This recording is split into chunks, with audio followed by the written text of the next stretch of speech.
Le Black Friday, ce jour de frénésie acheteuse où les bonnes affaires sont reines, semble bien loin des préoccupations des investisseurs avisés. Pourtant, derrière cette course aux aubaines se cachent des principes qui peuvent s'appliquer à la gestion d'un portefeuille financier. En observant les chasseurs d'aubaines, on découvre des stratégies et des comportements qui, transposés au monde de l'investissement, peuvent éclairer nos décisions d'investissement. Donc, décisions financières, décisions d'investissement et nous guider vers la réussite. C'est la même chose dans tous les cas de figure. En passant, avant de continuer cette vidéo, simple, un like, un abonnement, un commentaire, ça fait toujours plaisir. Et en premier commentaire épinglé, vous avez mon offre du Black Friday. Donc, l'une des premières choses que l'on remarque chez le chasseur d'aubaine expérimenté, c'est sa capacité à se fixer des objectifs clairs. Il arrive avec une liste précise des articles qu'il recherche, ce qui l'aide à ne pas se laisser distraire par les offres alléchantes et à respecter son budget. Cette importance de la planification se retrouve également dans la gestion d'un portefeuille. Tout comme le chasseur d'aubaine définit ses priorités, l'investisseur avisé a besoin d'objectifs financiers clairs et précis. S'agit-il de préparer sa retraite, de financer l'achat d'une maison ou de constituer un capital pour un projet futur? Ces objectifs déterminent l'horizon temporel et le niveau de risque acceptable et guident le choix des placements. L'horizon temporel. Ces objectifs déterminent l'horizon temporel. Je vais acheter une maison. Ce n'est pas le même objectif, le même horizon temporel que j'investis pour la retraite. Ce n'est pas le même horizon temporel que j'investis par rapport à un objectif qui serait d'investir pour les études de ses enfants. Et encore, on devrait prendre en considération l'âge de ses enfants. Donc, objectif permet de déterminer l'horizon temporel, le niveau de risque acceptable, et ce qui nous permet ici de mieux guider nos choix d'investissement. D'accord? Donc, sans objectif précis, il est facile de se laisser submerger par l'abondance d'options et de succomber aux fluctuations du marché. Prenez votre exemple à vous. Posez-vous cette question. Est-ce que ça s'applique, tout ce que je viens de raconter là, est-ce que ça s'applique à vous? Est-ce que vous avez ce comportement-là? Est-ce que vous êtes submergé par l'abondance d'options? Et si c'est le cas, est-ce que ceci n'est pas en lien avec vos objectifs financiers qui ne sont peut-être pas définis en date d'aujourd'hui? Bref, une fois les objectifs définis, le chasseur d'aubaine averti ne se précipite pas. Il prend le temps de comparer les prix, de consulter les avis et de planifier son itinéraire. Cette démarche méthodique trouve un écho dans le comportement de l'investisseur avisé. Tout comme le chasseur d'aubaine s'informe avant d'acheter, l'investisseur avisé analyse les entreprises, étudie leur performance financière et s'informe sur les différents types de placements. Il s'appuie sur des indicateurs tels que le ratio cours-bénéfice, la croissance des revenus et la rentabilité pour prendre des décisions éclairées. On pourrait ajouter d'autres éléments ici, mais il se base sur des éléments quantitatifs et qualitatifs avant de prendre une décision d'investissement. Ceci l'aide à prendre des décisions éclairées. Donc, mais en revanche, la recherche ne suffit pas. Le chasseur d'aubaine expérimenté sait qu'il faut parfois attendre le bon moment pour saisir la meilleure offre. Cette patience et cette discipline sont également des qualités essentielles pour l'investisseur avisé. De même que le chasseur d'aubaine résiste à la tentation d'acheter sur un coup de tête, l'investisseur avisé doit faire preuve de patience, surtout lorsque les marchés traversent une période de turbulence. Coucou, mes amis français. Parce que je sais que vous traversez une période de turbulence en date d'aujourd'hui, au 29 du mois de novembre 2024. Est-ce que la situation sera la même au 29 du mois de novembre 2029? Et quels sont les éléments quantitatifs et qualitatifs qui pourraient vous faire penser le contraire par rapport à vos différentes entreprises, par rapport aux entreprises que vous avez en portefeuille? Je ne vous parle pas d'économie, de politique ou de quoi que ce soit. Non. Uniquement les entreprises que vous avez en portefeuille.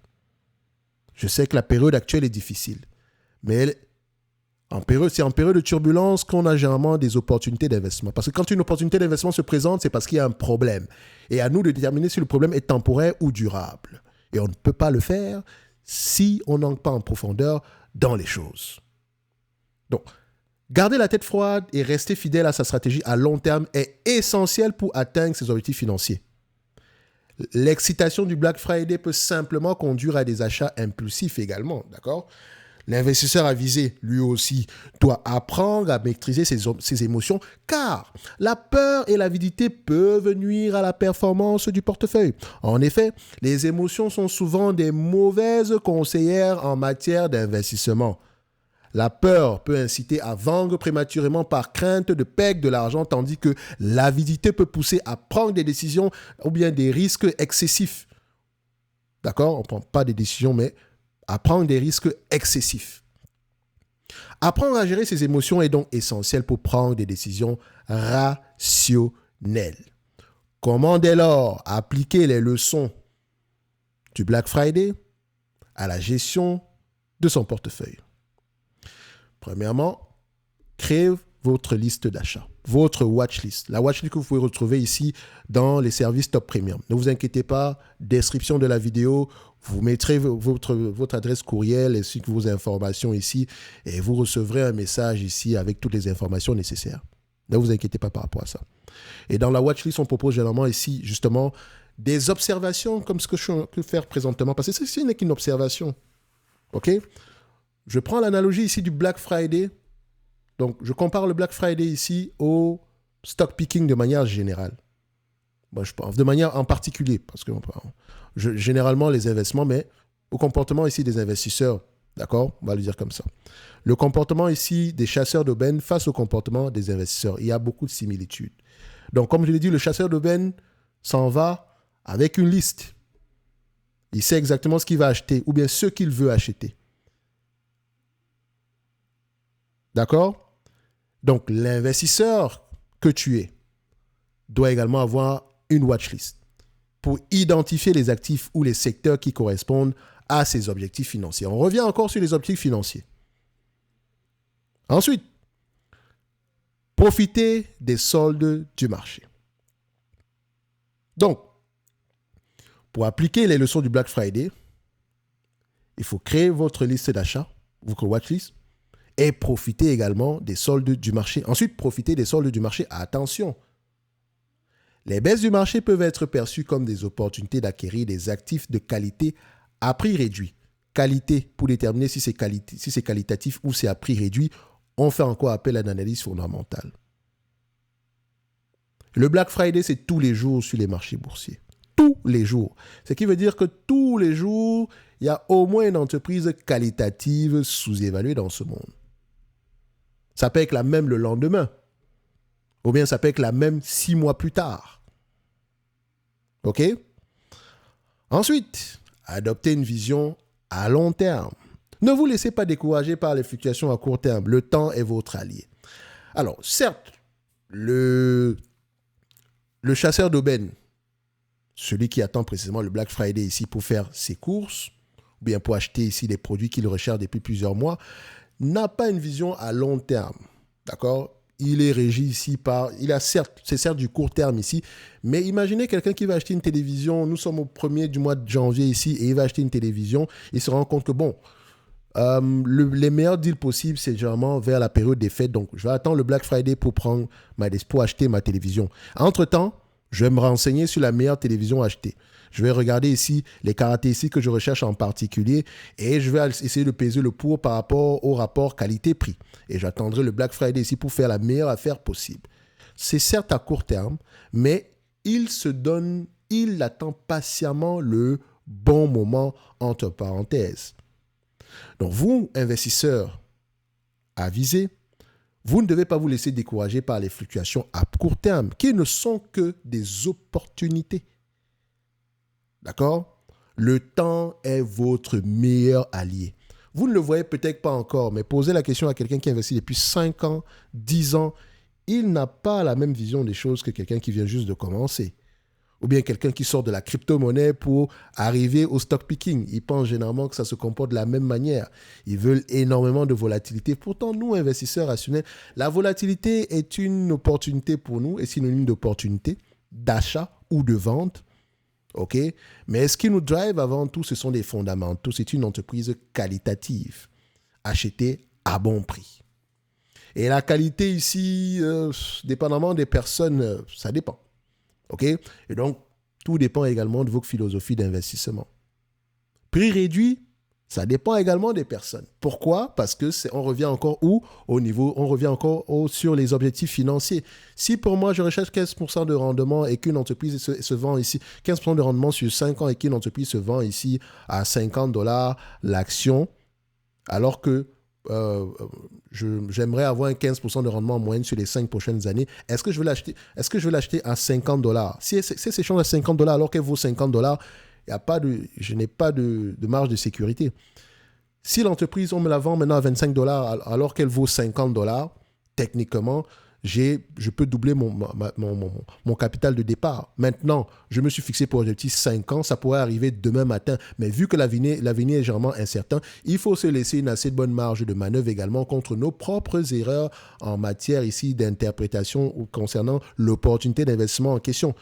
Nos hypothèses d'investissement ici peuvent être basées sur des éléments qui ne se vérifient, qui avec le temps, se vérifient de moins en moins. J'ai peut-être investi sur une compagnie ici qui vend de plus en plus en Chine. C'était vrai il y a 6 mois, mais aujourd'hui, je me rends compte que les Chinois ont peut-être interdit ce type de produit sur le territoire. Et on s'entend donc que ma thèse d'investissement de départ n'est plus d'actualité. Et si je l'ai acheté ici sans une marge de sécurité, ça va être compliqué pour moi. OK? Bref, ne vous laissez pas décourager par les fluctuations à court terme. Le temps est votre meilleur allié. Les baisses du marché peuvent être perçues comme des opportunités d'acquérir des actifs de qualité à prix réduit et il est important d'identifier les actifs ou les secteurs qui correspondent à vos objectifs financiers. Au-delà de ces conseils pratiques, il est important de comprendre les mécanismes de la finance comportementale qui étudient l'influence de la psychologie sur les décisions financières. Ceux qui sont dans la top newsletter présentement, vous savez qu'à chaque fois que j'envoie une newsletter, je vous invite toujours un livre en vedette. Et donc, les prochaines newsletters, ici, je mettrai ici le livre en question, le livre concernant ici la finance comportementale en question. C'est un livre ici de James Montier. Pour les plus curieux, vous pouvez aller regarder ça ici. Bref, c'est important pour également lire les livres il y en a plusieurs. Dans tous les cas de figure, il y a Système 1, Système 2. C'est également un très bon livre à lire. Bref, je mets vraiment des livres en vedette à ce niveau-là. OK? Ce qui vous permet ici d'apprendre, de continuer vos processus d'apprentissage. Parce que je rappelle ici que la Top Newsletter, c'est une façon gratuite ici d'apprendre plus sur le stock picking de manière générale. Bien sûr, dans la Top Newsletter, je ne viens pas vous parler des bidas, d'éléments quantitatifs, etc. Non, on parle beaucoup de psychologie, du bon comportement à adopter face à telle ou telle situation. Et je pense que ce sont des éléments intemporels que vous allez retrouver chaque année. Vous allez faire face à vos émotions chaque année ici. Et donc, si vous avez quelques éléments ici qui vous permettent de pouvoir les identifier et de pouvoir à peu près les maîtriser, d'essayer de les maîtriser, d'avoir, certaines techniques pour maîtriser ces comportements parfois impulsifs, d'accord? Ça pourrait déjà être un plus pour vous. Bref, newsletter, c'est en description de la vidéo, OK? Alors, en prenant conscience de vos propres biais cognitifs, vous pouvez faire des choix plus rationnels. L'éducation financière est également un pilier essentiel pour prendre des décisions éclairées et éviter les pièges émotionnels. Plus vous comprenez les mécanismes financiers, mieux vous êtes équipé pour naviguer sur les marchés financiers. En conclusion, en combinant la stratégie d'un chasseur d'aubaine du Black Friday lors de la période du Black Friday avec une solide éducation financière, une bonne dose de patience et une vision à long terme, vous augmentez vos chances de réussite sur les marchés financiers. Et comme je le disais tantôt en début de vidéo, vu que nous sommes sur la thématique ici du Black Friday, premier commentaire épinglé ici, vous avez mon offre du Black Friday. Ça coûte $0. Précision. Ça coûte $0. Description de la vidéo. Et les places sont limitées et vous comprendrez pourquoi. Dites-moi en commentaire également. Est-ce que vous avez déjà fait face? Est-ce que vous êtes déjà comporté comme est-ce que vous avez déjà eu le même comportement que notre chasseur d'aubaine? Donc, uniquement en période de solde. Est-ce que vous avez déjà, vous par exemple, vous voulez acheter est-ce que vous avez déjà pris la peine de vous informer avant d'acheter un quelconque produit dans un magasin précis? Est-ce que vous avez attendu un prix bien précis pour acheter ce produit-là? Est-ce que vous avez attendu une période bien précise pour acheter ce produit-là? Et comment est-ce que vous vous êtes comporté le jour, le jour J? Est-ce que vous êtes allé avec une liste?